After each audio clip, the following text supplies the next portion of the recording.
Bonjour à tous, bonjour Steven. Bonjour. Alors aujourd'hui, ensemble, on va aborder la question de la réforme constitutionnelle qui est proposée par le président Hollande et le Premier ministre Manuel Valls, et notamment le point qui fait le plus débat, qui est la déchéance de nationalité.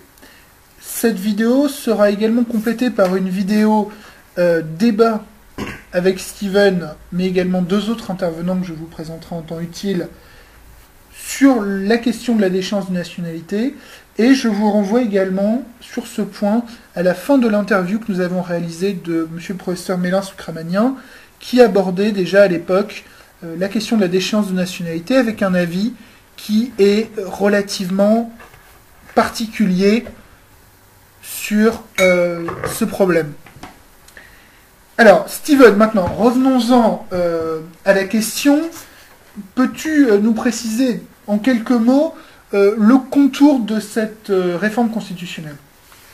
Alors, il faut savoir d'abord que la déchéance de nationalité existe depuis un certain temps en France, mais qu'elle est historiquement réservée à un individu ayant acquis la qualité de Français et qui ensuite, par décret, peut, après avis conforme du Conseil d'État, être déchu de ladite nationalité, à la condition que ça ne le rende pas apatride. Ça vient de l'article 25 du Code civil. Il y a un certain nombre de motifs relevant essentiellement de l'atteinte aux intérêts fondamentaux de la nation, actes de terrorisme ou encore intelligence avec l'ennemi. La réforme telle qu'elle est prévue,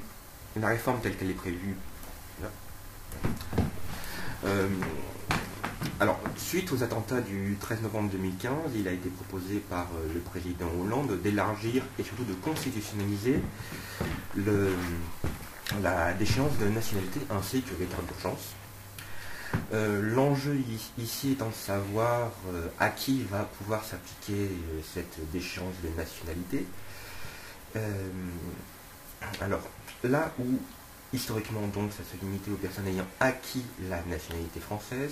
Cela pourrait maintenant s'appliquer aussi aux personnes ayant la double nationalité, enfin, en tout cas, la nationalité française, depuis la naissance, puisque le président Hollande, dans son discours du 16 novembre 2015 devant le Congrès, a dit que ça s'appliquait aussi aux personnes, à tout individu, même s'il est français, dès lors qu'il bénéficie d'une autre nationalité. Sur ce, il y a eu un débat en ce qui concerne, on va dire, une citoyenneté à double vitesse entre les personnes ayant une seule nationalité, la française, ou ayant binationalité. Il y a eu un débat assez véhément au sein du gouvernement, un désaccord qui a conduit à la démission de la ministre de la Justice, garde des Sceaux, Christiane Taubira. Et dans une intervention du 5 février dernier, Manuel Valls a mis de côté le fait que la déchéance de nationalité serait réservée aux binationaux. Or, la question est de savoir maintenant à qui on peut la réserver, puisqu'on a toujours cet article 25 du Code civil qui prohibe le fait de créer des apatrides. La question des apatrides étant ici centrale, puisque la France a en effet signé la Convention unisienne de 61 relative à la réduction des cas d'apatridie, ainsi que la Convention du Conseil de l'Europe de 97, mais elle ne les a jamais ratifiées.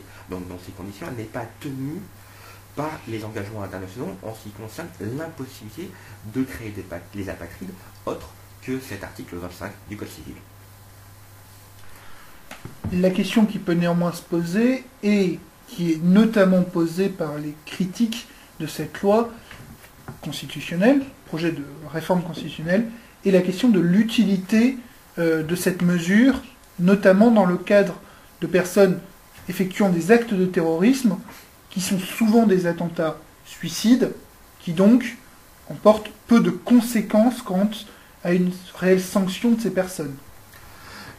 La pertinence de la déchéance de nationalité, en fait, va essentiellement se poser pour les commanditaires, les survivants, s'il y en a au moment de l'attentat, ou des personnes qui en cavale pourraient être capturées.